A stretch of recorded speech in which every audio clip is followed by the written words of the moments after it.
Hey guys, welcome back to Foodie Friday. So today I am making asparagus quiche, and it's got two different exotic cheeses in it. It's got Fontina, don't know if I'm saying that right, and Gruyere. I'm gonna have to look up how to pronounce those. But it took 3 different stores for me to find those two cheeses. But I've got them, so let's go over instructions and the ingredient list. Okay, so here it is. Again, freeze, screenshot, write it down. Here's the ingredients, and here are the directions.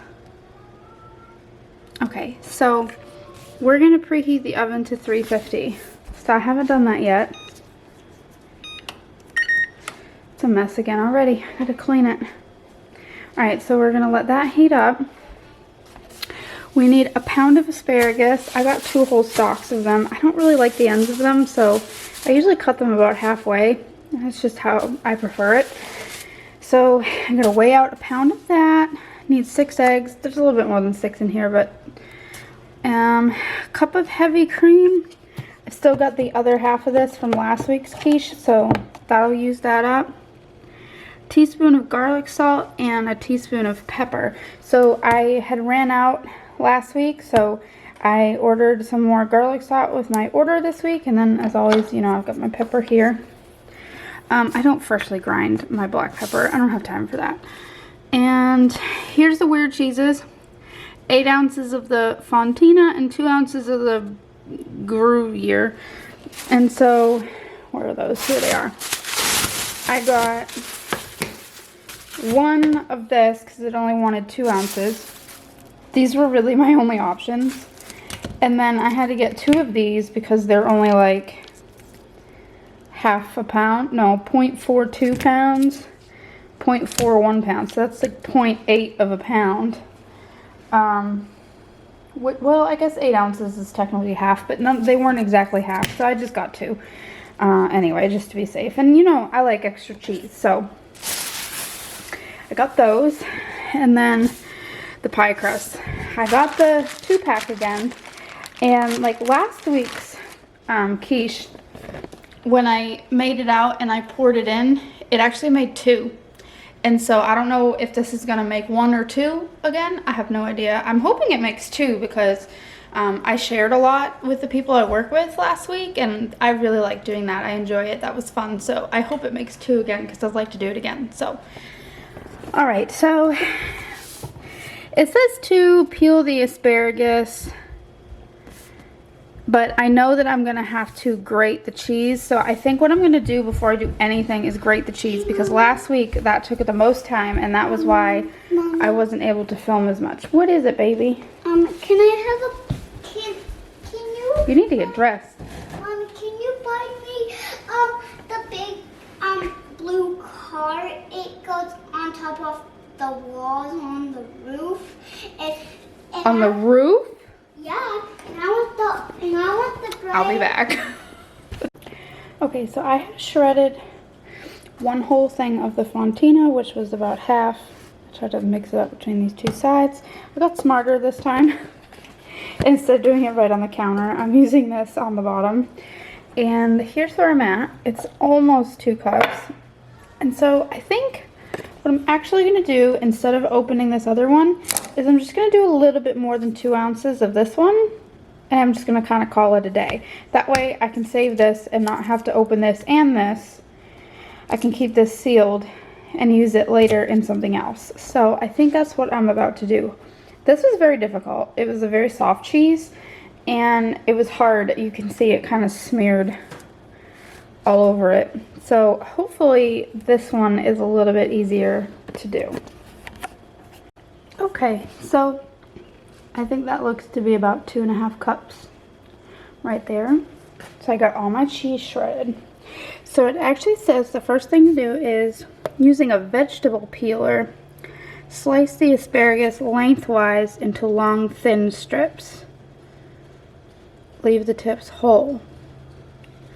or cut them into 1-inch pieces. All right, let me see what I can put together for that.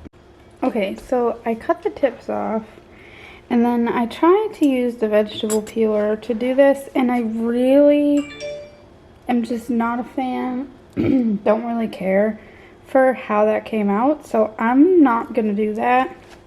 I'm gonna instead do the 1-inch pieces. So I'm gonna cut these in half again, so they'll just all be 1 inch long. Okay, so the recipe calls for a pound of asparagus, and what I had cut up only measured to be 10 ounces. And so it talks about steaming them in a basket over boiling water. So I've got the stove on, the water's not boiling yet, so I'm gonna cut up my remaining 6 ounces and add it in there really quickly. So I'm gonna cut up some of this really quick. Okay, so I ended up getting 7.4 ounces of additional asparagus. So there's a little bit over a pound in here, but we're gonna let that steam for a while and we're gonna move on to the next step. So in a pot with a steamer insert, or no, that's what we just did. Cover and steam. Okay, now wait, hold on. I don't have a cover. I'm not gonna be able to cover it, so maybe it'll just have to steam longer. I have to figure that out. This is what I've got and what I'm working with down here. I wonder if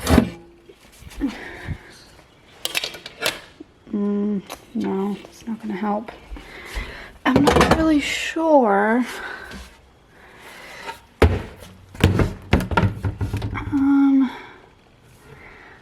I'm not gonna be able to cover it with anything. Well, we'll just have to steam it for extra long. Okay, rinse it under cold water to stop the cooking and drain. So I'm gonna need to do that. So let me get my strainer out. So I'll be ready to do that when the time comes. Kitchen is a disaster. I can't wait to clean it. All right. In a large bowl, whisk eggs, cream, garlic, and pepper. Stir in the cheese and the asparagus. So, all right. Let me mix everything all together while we wait on the asparagus. All right, so here's my mixture, and I put in the garlic, salt, and the pepper. I've mixed everything together, just waiting on the asparagus.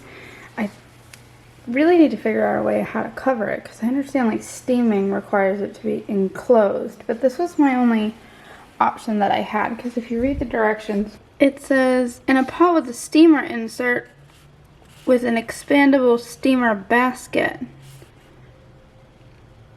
So I felt like that meant it needed to not be in the water, it needed to be over the boiling water, and so this was all I had that could really achieve that. So this is what we're working with. Okay, so it dawned on me that it was already in a basket. I didn't need my strainer. I could just rinse them in this basket. So I'm about to add these in here.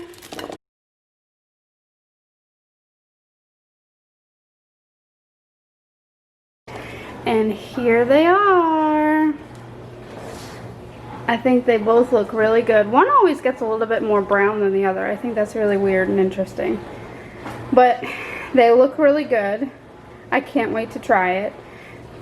Once I cut into it and I eat a piece, I will come back and let you know how it is. Alright, so I only have a minute, but I had a slice or two. I thought it was pretty fantastic. I really loved it. Willow has just woken up from her nap, and so I really need to go get her. She's being a little fussy, but that's going to conclude this week's Magnolia Table series, Cook With Me, and I think this was a success. I really, really, really enjoyed it. I don't know if I'd say I learned anything other than grating cheese is getting a little bit easier, and I'm getting smarter at it, but I still kind of wish that I could afford to find an automatic way to do it instead of manual. But other than that, I mean, I think the asparagus came out really good. I really love it, so it's kind of hard to say, like, if there was a person who didn't really love it, I guess it would kind of probably seem like a lot of asparagus. So I don't know, but I really enjoyed it. So I will leave it at that. I've got to go get Miss Willow. So thank you so much for watching. Have a great week, and I'll see you next time.